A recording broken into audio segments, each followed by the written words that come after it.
बिस्मिल्लाहिर्रहमानिर्रहीम। आज के प्रोग्राम के साथ मैं हूं नुसुल्लाह मलिक। नाज़रीन, पाकिस्तान तहरीक इंसाफ ने एक बार फिर मुज़ाहमती तहरीक का ऐलान किया है और ये कहा है कि इस बार अगर डी चौक जाएंगे तो कफन में वापस आएंगे या आज़ादी लेकर आएंगे। गोया एक बार फिर वही अल्फाज इस्तेमाल किए जा रहे हैं जो पहले अली मीन गंडापुर भी इस्तेमाल किया करते थे। वो कहा करते थे जब हम इस्लामाबाद पर जाएंगे, इस्लामाबाद चढ़ाई करेंगे और इस्लामाबाद से हम वापस नहीं आएंगे बल्कि हमें वापसी पर दफना दिया जाए। ये वो रवैया है, ये वो सियासत है एहतजाजी तहरीक की जिस पे हमेशा तहरीक इंसाफ के ऊपर तनकीद होती रही है कि तहरीक इंसाफ आखिर इस इंतहा पसंदी रवैये के साथ एहतजाज कैसे कर पाएगी। एहतजाज करना तहरीक इंसाफ का हक है, लेकिन पुरअमन एहतजाज आईने पाकिस्तान की रूह से लाजमी है। और कोई भी सियासतदान अगर ये कहे कि लाशें गिरेंगी, कफन सर पर बांध कर जाएंगे या हमें वापसी पर दफना दिया जाए, गोया इससे लगता ये है कि कोई मुल्क के अंदर इंतशार या एहतजाज के नाम पर कोई बिगाड़ का जो है वो तिकाकार सोचा जा रहा है। अब सवाल ये पैदा होता है कि आखिर तहरीक इंसाफ इस रवैये से पीछे हटने को तैयार क्यों नहीं है। एहतजाज उनका हक है, एहतजाज उन्हें करना चाहिए, लेकिन इस किस्म के अल्फाज इस्तेमाल करने की आखिर क्यों ज़रूरत पेश आती है कि या आज़ादी लेंगे या जो है सर पर कफन बांध कर जाएंगे। दूसरी तरफ सुहेल आफरीदी साहब ने आज कोहाट के जलसा आम से खिताब करते हुए जहाँ एहतजाजी तहरीक का ऐलान भी किया, ये भी कहा जुनैद अकबर साहब ने कि अगर गवर्नर राज लगा तो कारकुन किसी काल के इंतज़ार किए बगैर गवर्नर हाउस का घेराव कर लें। गोया कारकुनों को उकसाया जा रहा है कि अगर कोई आइनी फैसला या कोई कानूनी फैसला भी आता है तो उसके रास्ते में रुकावट डालने के लिए कारकुन अपने घरों से निकल आएँ। लेकिन ये सारी प्लानिंग एहतजाजी तहरीक की करेगा कौन? क्या तहरीक इंसाफ की सियासी कमेटी करेगी? तहरीक इंसाफ खुद इसका ऐलान करेगी?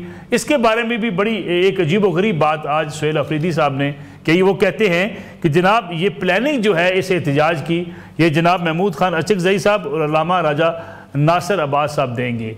गोया तहरीक इंसाफ अब दो रहनुमाओं के कंधों पर सवार होकर एहतजाज करना चाहती है। अगर अल्लामा राजा नासिर अब्बास साहब ने और महमूद खान अचकज़ई साहब ने ही एहतजाज करना है, प्लानिंग करनी है, एहतजाज को लीड करना है, पार्टी की क़यादत करनी है, तो फिर ये दर्जनों भर की जो सियासी कमेटी है और तहरीक इंसाफ के जो जगह जगह कद काट के रहनुमा हैं उनका फिर सियासी किरदार क्या है, इस पर भी बात करेंगे आज के प्रोग्राम के अंदर। फिर दूसरा एक मसला है, कहा जाता है कि जनरल फैज़ अमीर साहब को सज़ा हो गई। पीटीआई कहती है वो मुस्लिम लीग नवाज़ के सहूलतकार थे, मुस्लिम लीग नवाज़ कहती है नहीं जी वो पीटीआई के सहूलतकार थे। आखिर वो सहूलतकार किसके थे और क्या उनके आने वाले दिनों में जनरल फैज़ की सज़ा के ताने बाने कहीं और जाकर भी मिल जाएंगे, इस पर भी बात करेंगे आज के प्रोग्राम के अंदर। मेरे साथ मौजूद हैं हुज़ैफ़ा रहमान साहब, वज़ीर मुमलिकत हैं, मुस्लिम लीग नून के सीनियर रहनुमा हुज़ैफ़ा रहमान साहब, आपका बहुत शुक्रिया प्रोग्राम में वक्त देने के लिए। जबकि उनके साथ तशरीफ़ रखते हैं हज़रत सदीक़ साहब, मारूफ कानूनदान है, पाकिस्तान तहरीक इंसाफ के सीनियर रहनुमा है, जबकि सीनियर सहाफ़ी और तज़कियाकार जनाब लिहाज अली साहब भी हमारे साथ मौजूद हैं जो ब्यूरो चीफ भी हैं पेशावर से न्यूज़ के। लिहाज साहब आपकी भी बहुत शुक्रिया। लिहाज अली, प्रोग्राम में आगे से बढ़ने से पहले मैं चाहूँगा आप ज़रा कोहाट में जलसे की रुदात हमारे दोनों रहनुमाओं के सामने रख दें। कहा गया कि जनाब तहरीक शुरू होगी, KPK में जलसों का आगाज़ कर दिया गया। KPK तो उनका अपना होम ग्राउंड है, अपनी हुकूमत है, वहाँ अगर ऐसे एहतजाजी जलसे होते भी रहे, पेशावर में हो गया, आज कोहाट का जलसा भी हो गया, बड़ी सख्त ज़ुबान भी इस्तेमाल की गई, फ़र्क क्या पड़ेगा वफाकी हुकूमत को? ये तो सूबाई हुकूमत के मामलात है, जलसे करना हुकूमत कर रही है, जलसे कंट्रोल करना हुकूमत का काम है। PTI को इससे हासिल क्या हुआ?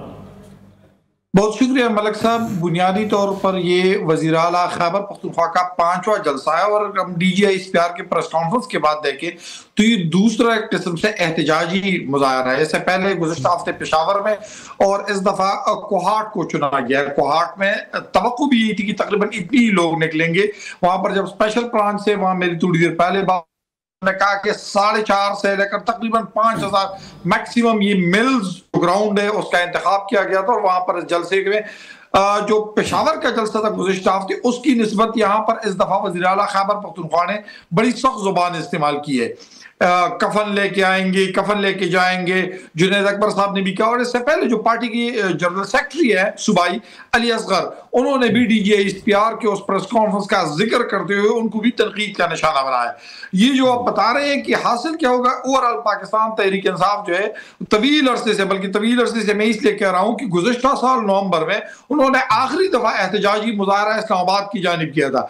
मुसलसल वर्कर्स की जानिब से एहतजाज और फिर पार्टी जो बानी कायद है उनकी रिहाई के लिए बाकायदा तौर पर पार्टी पर दबाव डाला जा रहा है। तो पार्टी पर दबाव डालने के लिए आज जो वज़ीर आला खैबर पख्तूनख्वा थे उन्होंने उसका जिक्र किया, लेकिन जिक्र भी उन अल्फाज में किया कि आपने अपनी जो एंट्रो बताई कि जी महमूद खाना चकजई साहब और जो अलामा नासिर अब्बास साहब है, बेसिकली वो एहतजाज की कॉल देंगे तो हम करेंगे।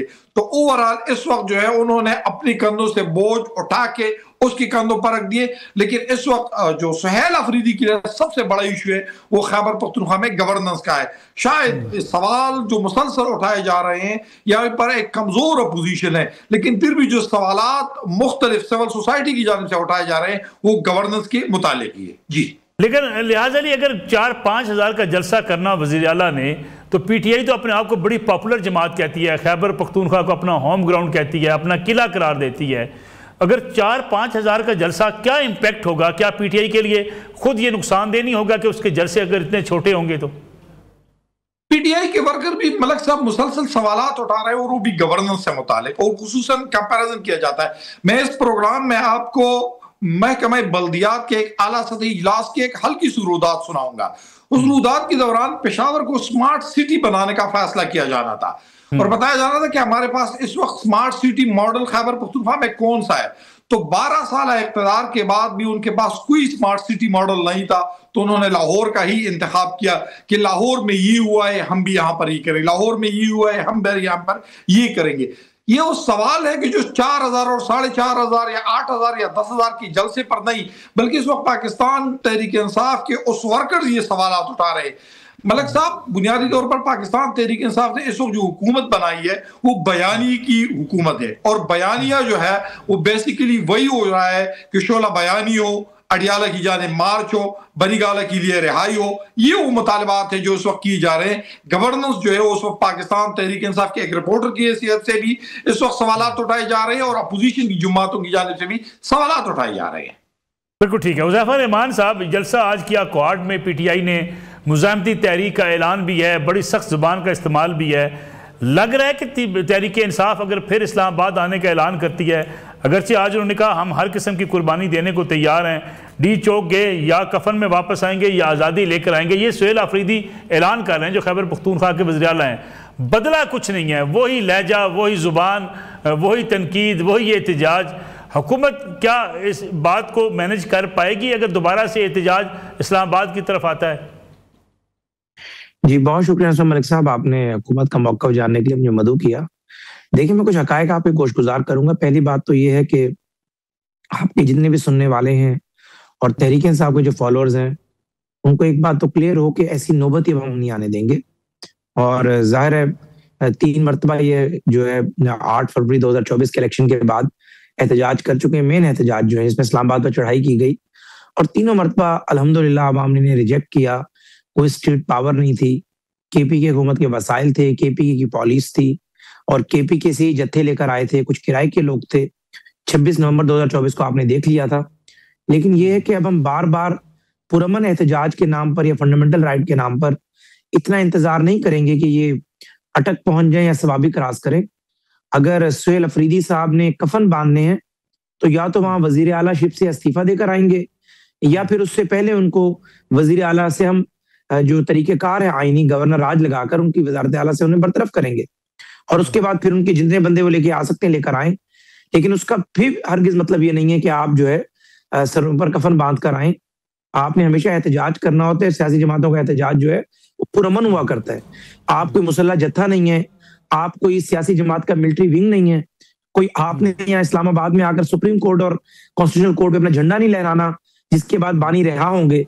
आपके बानी जो फंडामेंटल राइट्स की, इंसानी हकूक की, कॉन्स्टिट्यूशन की सुपरमेसी की बात करते हैं, उसके तहत तो आपके बानी को इस्लामाबाद हाईकोर्ट ने रिहा करना है। जिस इस्लामाबाद हाईकोर्ट के आप ऑर्डर का हवाला देते हैं मुलाकातों के हवाले से, जिस हाईकोर्ट के ऑर्डर की वजह से सुहेल अफरीदी वजीर आला बने, मेरे ख्याल से इनकी तरबियत में कोई कमी छोड़ी गई है, जो कि नहीं, मैं सियासी तरबियत की बात कर रहा हूँ। इनके बानी ने बताने में नाकाम रहे हैं कि भाई सियासी जमातों के जो एहतजाज होते हैं वो इंसानी हकूक की तंजीमों, सहाफियों, वकला बरादरी और मासिस को पैगाम देने के लिए होते हैं कि इतनी बड़ी मेजोरिटी जो है वो इस जमात के साथ खड़ी है। तो हर किसी मतलब नहीं होता कि आपने एहतजाज की मदद से कोई हुकूमत पे कब्जा करना होता है, लेकिन चूंकि ये अपने वर्कर को एजुकेट ही नहीं कर सके, वो ये समझते हैं कि शायद हम आएंगे, मेट्रो को आग लगाएंगे, कॉन्स्टिट्यूशन एवेन्यू पे हम चढ़ जाएंगे, पीटीवी पे हम अपना झंडा लहराएंगे, रेडियो पे कब्जा करेंगे, या हम इस किस्म की एक्टिविटीज करेंगे, तब जाकर हमारा एहतजाज स्टैब्लिश होगा या हमारा एहतजाज जो है वो रजिस्टर होगा। ऐसा हरगिज नहीं है, पूरी इसकी पूरी तैयारी है। आप भी जो है हौसले में रहें, क्योंकि आप पाकिस्तान के काम शहरी हैं। जहर अगर मुल्क के अंदर एजुटेशन होगी, इस्लामाबाद में कोई धावा बोलेगा, आप सब लोग परेशान होंगे। ऐसा कुछ भी नहीं होगा। ये सिर्फ जो है वो बात है ना कि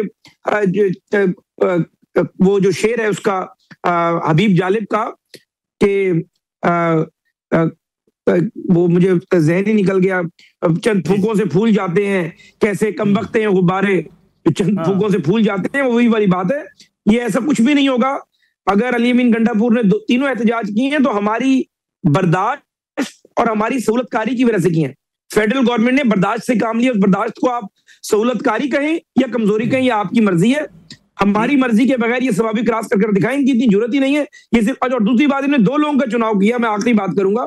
दो लोगों में नासिर अब्बास और जो अचकज़ई साहब, मैं किसी को यहां सर्टिफिकेट देने के लिए नहीं बैठा हुआ, लेकिन आपके मुल्क की 26 करोड़ आबादी जानती है कि दोनों लोग हमेशा से आपके मुल्क में एस्टेब्लिशमेंट के हवाले से जिनका नुक्ता नजर रहा वो किसी ढका छुपा नहीं है। जिस तरीके से इन लोगों ने जो लाइन टो की वो किसी ढकी छुपी नहीं है। अगर तहरीके इंसाफ अचकज़ई की लाइन टो करना चाहती है तो अपने मंशूर में ऐड करे कि हम महमूद खान अचकज़ई की लाइन को टो करना चाहते हैं, फिर अवाम में जाए और मैंडेट लेकर आए। अचकज़ई साहब काबिल एहतराम है, एक दूसरे अपनी निकाल के ले आते हैं, लेकिन अचकज़ई साहब का जो नुक्ता नजर है, इस मुल्क के अंदर एक बहुत बड़ी तादाद है जो उस नुक्ते नजर को रिजेक्ट करती है। अगर आप अचकज़ई और जो है वो नासिर अब्बास साहब के कंधे पे रख के मामला को चलाना चाहते हैं तो ना मामला आपके चलेंगे, लेकिन हमें बड़ी खुशी है कम अज कम आपकी इंटेंशन जाहिर हो गई है और आवाम को पता चल रहा है कि बेसिकली आप लोग किसकी सहूलतकारी कर रहे हैं। बिल्कुल ठीक है। अजहर सदीक साहब, दो चीज़ें मैंने आपसे पूछनी। पहली बात तो ये कि आज भी जो जलसे से खिताब करते हुए जिस किस्म का लबो लहजा था सोहेल अफरीदी साहब का, वो ये कहते हैं जी कि इस बार हम डी चौक गए तो कफन में आएंगे या आज़ादी लेकर आएंगे। ये सियासतदानों को कफन बांधना, लाशों की सियासत की बात करना, लाशें गिराएंगे या लाशें गिरेंगी, इससे कब बाहर निकलेंगे? क्योंकि पीटीआई पे यही इल्ज़ाम है कि जब वो एहतजाज का ऐलान करती है साथ ही लाशों की या कफन की बात करना शुरू कर देती है। दूसरा, इस पूरे जलसे से खिताब करते हुए पीटीआई ने अपना लाएअमल देने की बजाय ये कहा कि आइंदा का जो एहतजाजी प्लान है वो महमूद खान अचकज़ई और अल्लामा राजा नासिर अब्बास साहब देंगे। पीटीआई के पास अपनी कोई लीडरशिप नहीं है जो फैसला कर सके एहतजाज कब करना है, किस वक्त करना है। हाँ, बहुत शुक्रिया। मजाक अच्छा कर लेते हैं नसरुल्लाह मलिक साहब। यानी पिछले 3-3.5 साल से एहतजाज की तो कोशिश कर रहे थे पाकिस्तान तहरीक इंसाफ। अच्छा, मैं माजी में नवाज शरीफ के बयान देखना शुरू हो गया, उनके जलसे जुलूस, उनकी चढ़ाई, मैंने तो सारा कुछ अपनी आंखों से देखा हुआ है। मौलाना फजलुर रहमान के एहतजाज, जलसे जुलूस, सारा कुछ हमारी बस असल में यादाश्त कमज़ोर हो गई है हम सब लोगों की, ठीक है ना जी। वो फ़र्क सिर्फ इतना है, चेहरा तो मुंतखब था, आईना मगर और। यही सबब है हर ख्वाब अधूरा सा है। वोट की हुर्मत की जो बातें करते थे ना, यानी अभी मेरे सामने एहतजाज की बातें हुज़ैफा भाई है, वो मुझे याद आ गया, नैब का दफ्तर था, पत्थर मरियम सफदर साहिबा वहाँ मौजूद थी, 2020 की बात बता रहा हूँ मैं आपको। जी। और मैं शायद वो भी भूल गया, सुप्रीम कोर्ट की बिल्डिंग थी सजाद अली शाह साहब के दौर में, उस पर चढ़ाई किन्होंने की थी, शायद वो भी यादाश्त कमजोर है हमारी। नहीं, मैं एहतजाज और लाशें गिरानी और कफन बांधना, ये दो चीजें जो इसको जरा मुख्तलिफ कर लें हम। सर मेरी एक बात देखिए, मैं नहीं आपने शायद पुरानी तकरीरें नहीं सुनी हुई। आपने पुराने सियासी लीडरों की, सियासी लीडर ये तकरीरें करते हैं, इसमें परेशानी की क्या बात है? नहीं, अगर किसी हुकूमत को, वफाकी हुकूमत को जरा भी शर्म और हया ना हो कि वहां अक़वाम मुत्तहिदा की तरफ से इमरान खान की कन्फाइनमेंट के ऊपर यूएन का वर्किंग पेपर आ जाए, बाहर के मुमालिक में ह्यूमन राइट्स की वायलेशन के हवाले से, आप अंदाजा लगाएं कैसा मुल्क है। क्या हम अफ्रीका के मुल्क में रहते हैं कि इस मुल्क के साबका वज़ीर-ए-आज़म से मुलाकात नहीं कर सकते? अच्छा, हमें कहानियां बताई जाती हैं भाई अली अमीन गंडापुर के दौर में कितनी होती थी। मेरी आखिरी मुलाकात 19 सितंबर 2024 की हुई है। आज 1 साल से ज्यादा अरसा हो चुका है। मैं 20 खत दिखा सकता हूं जिसमें मैं कहता रहूं कि मुझे मिलने दे। यानी अल्टीमेटली खुदारा, यानी क्या आप कहां की बातें कर रहे हैं? अच्छा, अगर तो पाकिस्तान की बातें कर रहे हैं, बता दे किस कानून के तहत। यानी मैंने मिसाल को एक पिटीशन फाइल की थी, वो अपना आपको पता है इस मुल्क का जो सुप्रीडेंट है वो इतना ताकतवर आदमी है जेल का, वो पिटीशन लेके चला गया कि जनाब लार्जर बेंच में, और लार्जर बेंच भी बन गया उसकी ख्वाहिश के ऊपर। और लार्जर बेंच ने ना कोई आइन की बात की, ना कानून की बात की, उन्होंने कहा ठीक है मुलाकातें करनी चाहिए। अच्छा, उसमें तौहीन अदालत की दरखास्त दायर कर, भाई कोर्ट बैठे ना, कोर्ट बैठकर डिसाइड करे कि काम, अच्छा मान ले चले जनाब वो सियासी गुफ्तगू करते हैं, तो सर को ऑर्डर है आपके पास, आपने को हुक्म जारी किया होगा ना प्रिजन एक्ट, प्रिजन रूल्स के तहत, नहीं तो नेल्सन मंडेला रूल पढ़ लें, universal declaration of human right पढ़ें, ICCPR पढ़ लें। तो जो यहां तक बातें हैं ना, अगर हमें एहतजाज की बातें कर रहे हैं, वो माजी आज भी निकाल लें, चैलेंज कर लेता हूं मैं आपको, आ जाए जितने भी पहले तकरीरें करते रहे, नवाज शरीफ करता रहा, गुजरांवाला की तकरीरें हमें नहीं भूलती हैं, मैं नारे नहीं लगा सकता वो वाले, मैं फिर तकरीरें निकाल लाऊंगा सारी, अच्छा नहीं लगेगा इस बात के ऊपर। बाकी एहतजाज करना हमारा हक है, आप कौन होते हैं रोकने वाले? भाई आप चुप कर, आपको किसने कहा एहतजाज करने आ रही है ना, एहतजाज करने दें, हम पुरअमन एहतजाज होगा, ये गारंटी और श्योरिटी होगी आप लोगों को। यानी लेकिन हमने पीछे देखा है ना कि बाहर निकलते हुए डंडे मारना, विद ड्यू रिस्पेक्ट, ये जुमला कहने की जरूरत थी कफन में वापस आएंगे? तो इसमें परेशानी की क्या बात है? इसमें क्या परेशानी की बात है? यानी ये डंडे सोटे से रोक रहे हैं, तो बताने का मकसद क्या है कि जनाब हमने पहुंचना है। यानी आप वाकई हुकूमत चाहती है हम नहीं आने देंगे, क्यों नहीं आने देंगे भाई? आप कौन होते हैं इस बात का? आइन और कानून की पासदारी के हवाले से रहते हुए करेंगे। यानी क्या हुआ, जमात इस्लामी ने किया, बड़े आराम से होने दिया जलसा, सारा कुछ देखा हमने अपनी आंखों के सामने। हमारे दौर के अंदर 3-3 लॉन्ग मार्च हुए, हमने नहीं रोका इनको। बिलावल भुट्टो कहां से आए थे? कराची से निकले थे। मैं उस वक्त कहा था उन्हें, नजरबंदी के ऑर्डर जारी हुए, 144 लगी। यानी इस वक्त तो मुल्क में हर वक्त 144 रहती है। नजरबंदी के ऑर्डर पाकिस्तानी तारीख में इतने दौर में जारी नहीं हुए जितने अब हुए हैं। और जिस तरह लोगों के साथ ECL PCL में नाम डाला हुआ तारीख में नहीं हुए। आज इस पे एक कमीशन बना लें, चुप करके, आप बड़े चुप करके एहतजाज की बात हो रही है, आने दें, आप बेफिक्र रहे, एक गमला भी नहीं टूटेगा, कुछ नहीं होगा, सिर्फ आने दें। एहतजाज के हवाले से एहतजाज हमारा हक है, उसमें क्या है यार, उसमें क्या आइन में कदगन है, वो जब होगा फिर। यानी मिसाल के तौर पर आप ये कहना कि बैठकर हमने आने नहीं देना, आप तो पहले दिन जब आने नहीं देना तो फिर निकलना तो है ना, निकलने का फिर राय अमल जो देंगे वो होता रहेगा, वो फिर देखी जाएगी, कानून जिसने हरकत आना है वो आ जाए हरकत में। ठीक है सर, मैं कमर्शियल ब्रेक ले लूँ, वापस आते हैं। जाफर रहमान साहब से ये पूछते हैं कि अगर पुरअमन एहतजाज करने PTI आती है तो फिर रोकने का जवाज क्या हो सकता है? इस पर बात करेंगे ब्रेक के बाद। पुराम एक बार फिर खुशामदीद जाफर रहमान साहब। अजहर सदीक साहब तो कहते हैं जी हम आएंगे, पुरअमन तरीके से आएंगे, अगर आप रोकने की बात करेंगे तो फिर इस किस्म के जो सियासी बयानात हैं वो होते रहते हैं, रोकने की बातें क्यों की जाती हैं? जी बहुत शुक्रिया मलिक साहब। बिल्कुल, अगर रोकने की बात की जाए तब भी कोई ये नहीं कहता कि एक सूबे का वजीर आला कि मैं कफन बांध कर आऊंगा और यहाँ पर कोई मरो और मार दो की सियासत नहीं चल रही है। आप सियासत कर रहे हैं, अपने मफादात के लिए कर रहे हैं। एक सूबे के आप वजीर आला बने बैठे हैं, अगर आपको मरकज की तरफ से कहा जा रहा है कि आपको नहीं आने देंगे, आप उसका सियासी जवाब भी दे सकते हैं कि जी हम हर सूरत आएंगे, हमारे साथ पुरअमन लोग होंगे और हम दुनिया को दिखाएंगे, अगर आप हमारे खिलाफ कोई ऑपरेशन करेंगे तो दुनिया देखेगी। इस किस्म की बात भी की जा सकती है। अब आपको रोकने की बात क्यों की जाती है? आप किसी भी शख्स से जब हाथ मिलाते हैं तो उसका CV लाजमी देखते हैं, उसका ट्रैक रिकॉर्ड देखते हैं। एक बंदे को हायर करने से पहले भी आप उसका पूरा कैरियर पे निगाह दौड़ाते हैं। जिस जमात ने 2000 यानी बेसिकली तो रीबॉर्न जनरल शुजा पाशा के हाथों में हुई 2010-11 में, जब इन्होंने जलसा किया लाहौर में मीनारे पाकिस्तान पर, उसके बाद क्या किया? 2014 में PTV को आग लगाई, रेडियो को आग लगाई, 126 दिन का धरना दिया, तोड़ फोड़, आप खुद गवाह हैं। इस्लामाबाद में शाह रसूल का जो हशर किया वो किसी ढका छुपा नहीं है। आपने सुप्रीम कोर्ट की बिल्डिंग पर शलवारें लटकाई, आपके लोग पार्लियामेंट में घुस गए, कोई बात नहीं जी, गलती हो गई।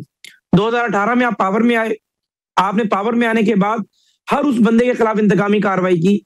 आप आज बता रहे थे अक़वाम मुत्तहिदा के किसी एक मंदूब का स्टेटमेंट आया है, आपने मीर शकील को गिरफ्तार किया था, उसके ऊपर बकायदा व्हाइट हाउस की कंडेमेशन आई थी, आपने कुछ नहीं।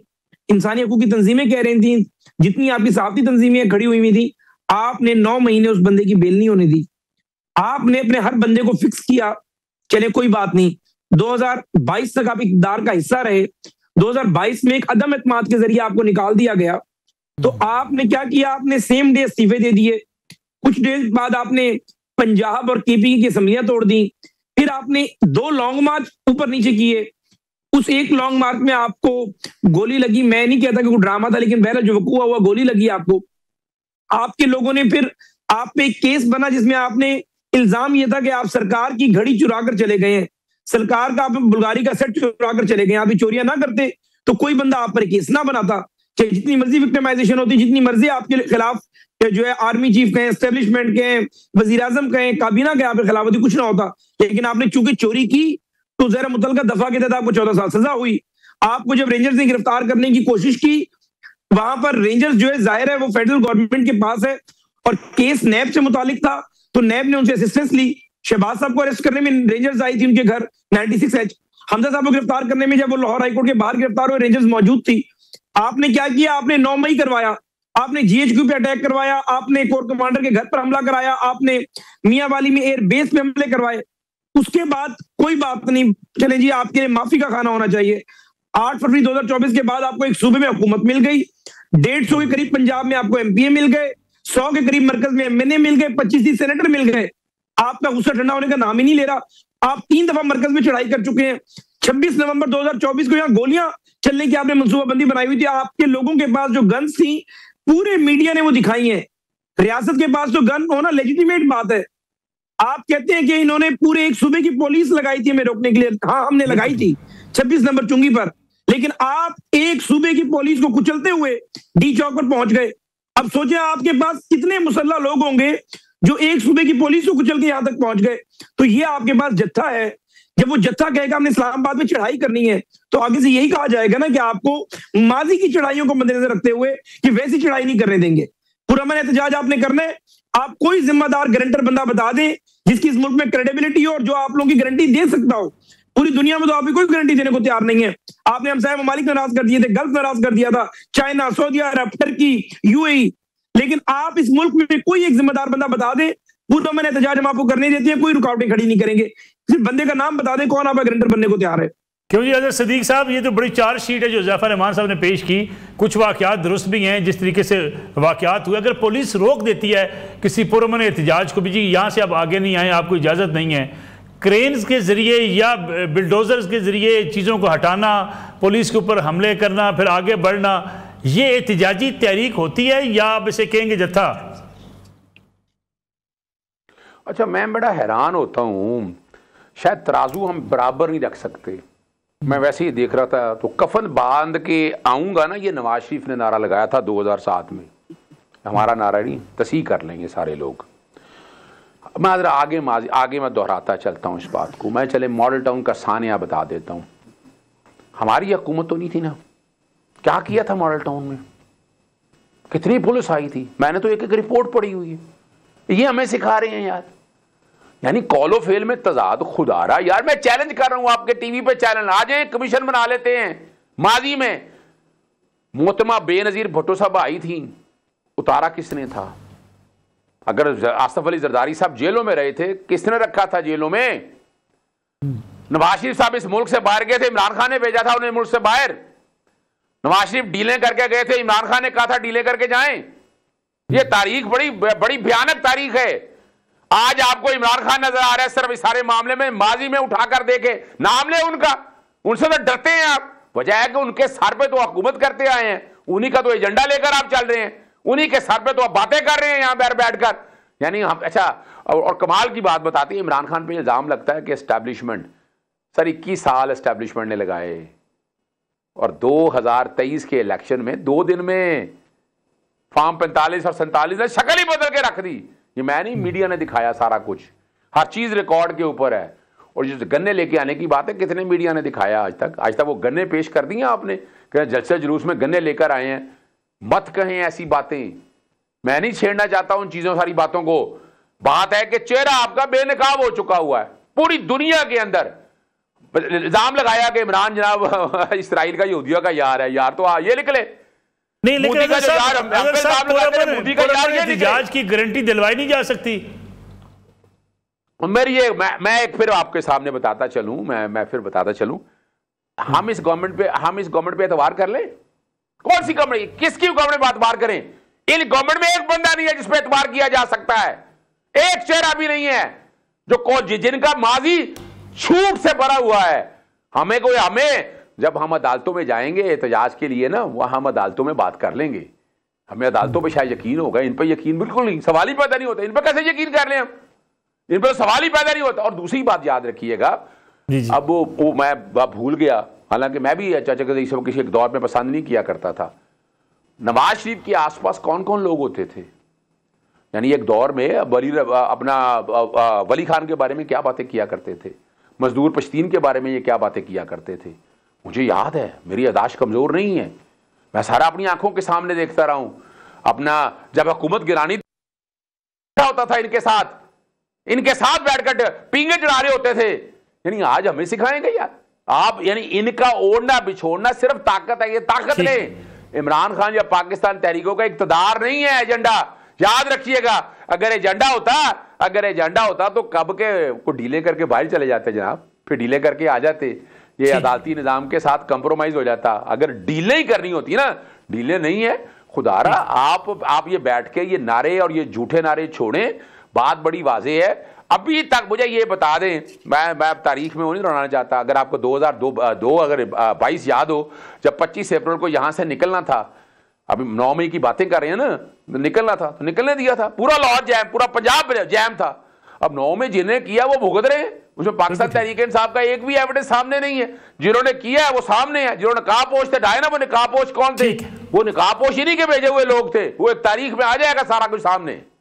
जब मैं आता वापस आपसे, लियाज अली साहब, अगर ये पीटीआई फैसला कर ले सुहेल अफरीदी साहब निकलेंगे सही पेशावर से अब एहतिजाज करने के लिए, या महज तारीख पे तारीख देते रहेंगे?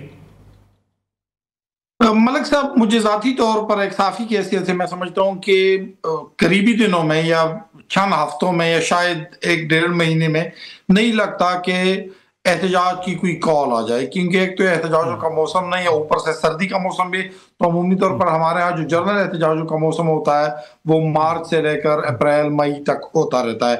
तो एक तो ये नहीं रहता, और दूसरी जानिब से पार्टी की जानिब से भी वर्कर्स हैं जिनकी डिमांड है कि इमरान खान की रिहाई के लिए भी किया जाए। और आपको खुद पता है कि अली अमीन कंडापुर को हटाने और सुहेल अफरीदी को लाने का बुनियादी तौर पर मकसद ये था कि वर्कर के उस मुतालबे को पूरा किया जाए कि जो एहतजाज की शक्ल में हो। लेकिन आया एहतजाज किस तमीयत का होगा, किस तरह का होगा, ये उस हवाले से जो वजीर मुमलिकात है उन्होंने भी सवाल उठाए और उन्होंने भी कह दिया कि हम एहतजाज नहीं होने देंगे।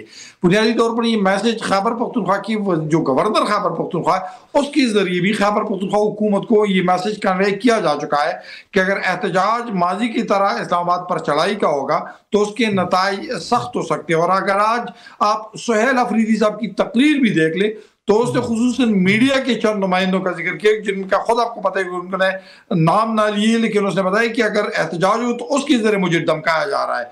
तो ये भी बहैसियत एक मैसेज है कि उनको मैसेज भी दिया जा रहा है कि अगर आप एहतजाज करेंगे तो माजी वाली जिस तरह का आप एहतजाज करते थे उस तरीके से नहीं होगा, एहतजाज को रोकनी और उसके नताज के हवाले से भरपूर कोशिश की जाएगी। ये मैसेज कन्वे किया जा चुका है। लेकिन खैबर पख्तूनख्वा की जो वज़ीर आला है उस पर भी वर्कर की जानिब से दबाव है।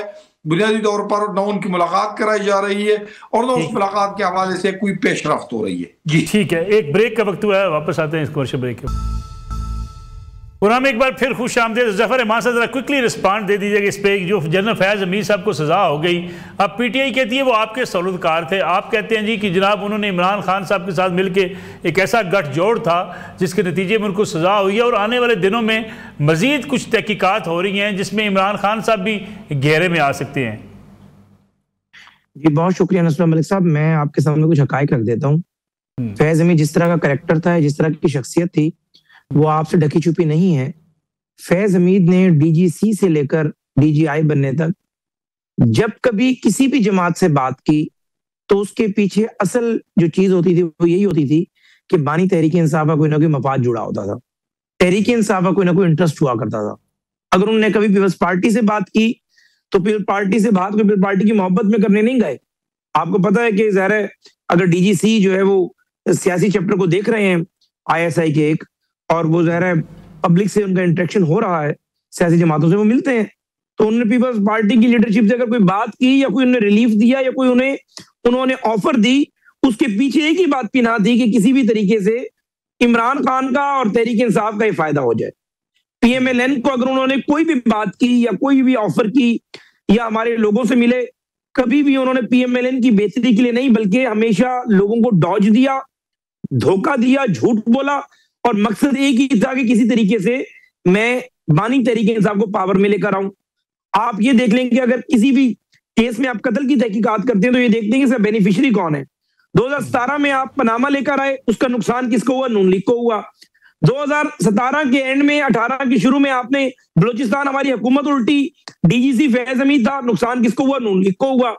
2018 में आपने आरटीएस बिठा दिया, हमारे 36 से ज्यादा एमएलए वो थे जिनके जीतने का मार्जिन जो है वो कम था और रिजेक्टेड वोटों का मार्जिन ज्यादा था, उसका नुकसान किसको हुआ? पीएमएलएन को हुआ। पंजाब आपने हमसे जबरदस्ती छीन लिया, सिर्फ बानी तहरीक इंसाफ की एक ब्लैकमेलिंग पर कि अगर पंजाब नहीं जीते तो मैं मरकज भी नहीं लेता, नुकसान किसको हुआ? पीएमएलएन को हुआ। आपने मियां नवाज शरीफ को डिस्क्वालीफाई करा दिया और साकिब निसार से इमरान को आपने क्वालिफाई करा दिया, नुकसान किसको हुआ? नून लीग को हुआ। 2021 के अंदर आपने जो कुछ किया वो सबके सामने है।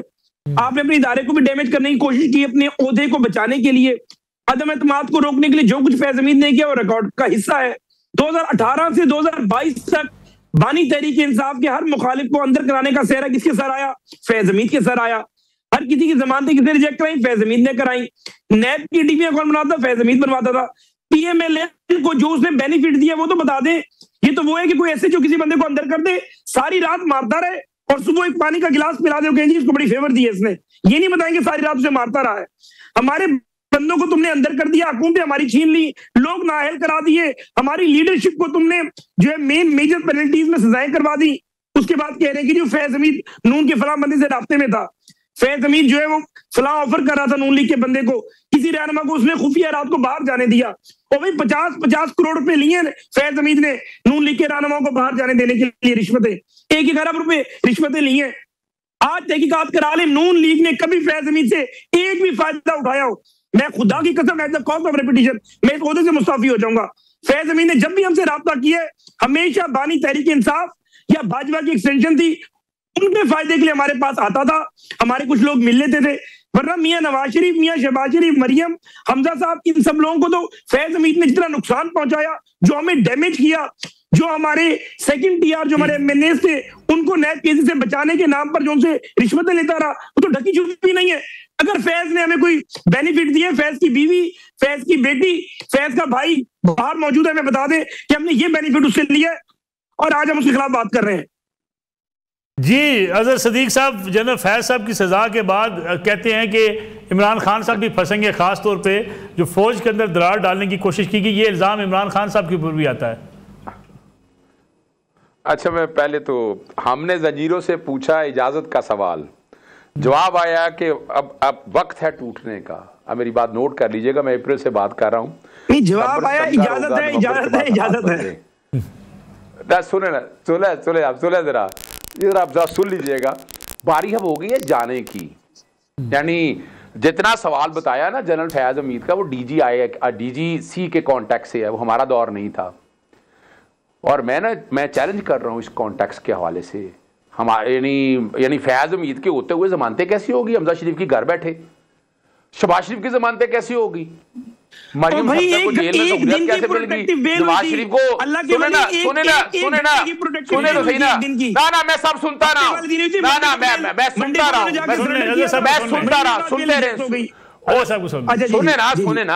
सुने ना, मेरे में आदत है, मैं बिल्कुल नहीं बोला।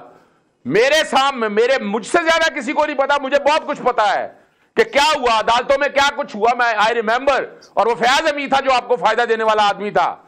जरा पूछ लीजिएगा ख्वाजा आसफ से, जरा पूछ लीजिएगा हनीफ अब्बासी से, पूछ लीजिएगा कि उसके केस में क्या एडवांटेज हुए हैं। मुझसे मत पूछिएगा, मैं आपके सामने दो चीजें बड़ी वजाहत, यानी ये जितना भी केस है ना नसरुल्लाह मलिक साहब, अभी तक ना कोई एविडेंस आई है ना फैसला आया है। ये मोइज जाफरी वाला या मोइज वाला केस, ये टॉप सिटी वाला केस था, ये उस वक्त डीजीसी थे और हुकूमत ही इनकी। इसके बाद जितने इल्जाम मेरे भाई हुज़ैफा ने लगाए, तो क्या यहाँ इस मुल्क में डीजी आई या chief of the army staff या बाकी सब खामोशी से बैठे रहे कि जनरल फैज हमीद इतना ताकतवर था? यानी मैं तो कहानियां कुछ और जानता हूं, मैं इस वक्त वो दरार नहीं डालना चाहता कि असल बात क्या है, मुशर्रफ के साथ क्या हुआ या बाकी लोगों के साथ क्या हुआ। इमरान खान की गवर्नमेंट अगस्त 2018 मुझे अच्छी तरह याद है, उस वक्त आरटीएस बिठाया गया था। किस लिए बिठाया गया था? ताकि इमरान खान थिन मेजॉरिटी रहे। क्यों थिन मेजॉरिटी ले? तहरीक अदम इतमाद, ये जोड़ना है आपने इन चीजों को। अच्छा चलें, दूसरा सबूत दे देता हूं आपको। अगस्त 2018, अप्रैल 2019 ख्वाजा आसफ का बयान पढ़ लें, जब जनरल फैज हमीद ने राब्ता किया और जनरल अब एक्सटेंशन का तो खुद मान गया ना कि फैज ने राब्ता किया था जनरल बाजवा की एक्सटेंशन के कॉन्टैक्ट से हवाले से। उस वक्त क्या आपस में वादे हुए, उस वक्त कह दिया गया, कहा गया पंजाब की गवर्नमेंट देनी है। बाद में ये मैं नहीं कह रहा, ये ख्वाजा आसफ के बयान हैं। अगर नहीं यकीन तो अच्छा चले मौलाना फजलुर रहमान से पूछ लेते हैं कि जब इमरान खान की गवर्नमेंट गिरानी थी कौन एक्टिव था, तहरीक अदम इत्तेमाद के लिए कौन कौन सारे कुछ थे। अगर ये कहानियां अगर खोलनी है ना, अभी तो मैंने सिर्फ इनकी मैं अगली बता देता हूं इससे आगे। तहरीक अदम इत्तेमाद कौन लाया, ये मैं नहीं कह रहा, इनके अपने अल्फाज पूछ ले मौलाना फजलुर रहमान के। अच्छा उसके बाद आ जाए पाकिस्तान तहरीक इंसाफ की जमात पे पाबंदी किसने लगाई, नॉमिनेशन पेपर पे क्या हाल हुआ, मखसूस रिश्तों में क्या कुछ हुआ, और आज 15 सीटों से यहां तक 2/3 अक्सरियत तक पहुंचे ना। छेड़े इन चीजों को, ये खोलें। मैं तो कह रहा हूं, मैं मुतालबा कर रहा हूं आपके प्रोग्राम के अंदर, आज इस पे कमीशन बिठा लें कि जनरल फैज हमीद, जनरल बाजवा ने फायदा किसको, जनरल लेकिन अदर साहब जनरल फैज हमीद साहब को जब कोर कमांडर पेशावर लगाया जा रहा था, इमरान खान साहब उस वक्त जो है आर्मी चीफ के सामने खड़े हो गए, ये मामलात वहां से नहीं बिगड़े? अच्छा देखें, मैं एक बारीक सी बात आपको छेड़ना चाहता हूं। मुशर्रफ ने ऐसा क्या जुल्म किया था, मुशर्रफ के साथ इतनी ज्यादती हुई? जरा आराम से किसी वक्त मैं प्रोग्राम में बात करूंगा, जो कि मैंने वो सारा रिकॉर्ड पढ़ा हुआ है जनरल परवेज मुशर्रफ का ना, मैंने वो सारा रिकॉर्ड पढ़ा हुआ है। मैं उन बातों की तरफ नहीं जाना चाहता, लेकिन मैं आपके सामने एक बड़ी वजाहत के साथ बात रख दूं। इस मुल्क की निज़ाम की तबाही का अगर किसी एक शख्स को जिम्मेदार कहते उसका नाम नवाज शरीफ है, जिसको पैदा जनरल जियाउल हक ने किया, चहीता रहा इस निज़ाम का आज तक। और अब जरा अगली सुन लीजिएगा, बारियां शुरू हो चुकी हैं, 3.5 साल की फाइलें खुलने वाली हैं, नोट कर लीजिएगा मेरी बात को। आज नवाज शरीफ घर से बाहर ऐसे नहीं निकला, उसके इमरान खान साहब नहीं थे। ओ मैं फिर बताया, चलो कोई फायदा नहीं दिया बाजवा साहब ने, ये गलत फहमी है, यानी बातें कर रहे हैं मिसाल के तौर पर। खान साहब ने खुद कहा हुआ है, खान साहब ने खुद माना हुआ है अनुसार का। ओ सर मैं फिर बताता चलूं, अभी नहीं हो रहा, अभी वोट कैसे मैनेज हुए हैं, छोड़े इन बातों को। आप ये बात कह रहे हैं, चाह रहे हैं कि इस कॉन्टेक्स्ट के हवाले से कोई बिल पास होना है, यार ऐसी कहानियां मत पूछे सारी। अगर चाहते हैं चैप्टर खोलना चाहते हैं तो फिर आधा सच नहीं, तस्वीर के पीछे सच नहीं, सारा सच कौम के सामने बताएं। और नोट कर लीजिएगा, याद रख लीजिएगा हमेशा, नवाज शरीफ। मुझे सिर्फ एक आखिरी बात कर लूं, वो नवाज शरीफ साहब थोड़ा जाग गया ना, वो एकदम तकरीर कर रहे हैं ज़िमनी इलेक्शन खत्म करने में। और दूसरा बताया गिलगित बल्तिस्तान और कश्मीर में मैं इंटरव्यू करूंगा, जरा समझ आए, आपको समझ आ जाएगी सारी बात। ठीक है, अजहर सदीक साहब, मुज़फ़्फ़र रहमान साहब, लिहाज अली, सब तीनों मेहमानों का बहुत शुक्रिया। नाज़रीन आज का प्रोग्राम था, इंशाल्लाह अगले जुमे रात 10:02 पर आपकी खिदमत में दोबारा हाज़िर होंगे। इजाज़त दीजिए, अल्लाह हाफ़िज़।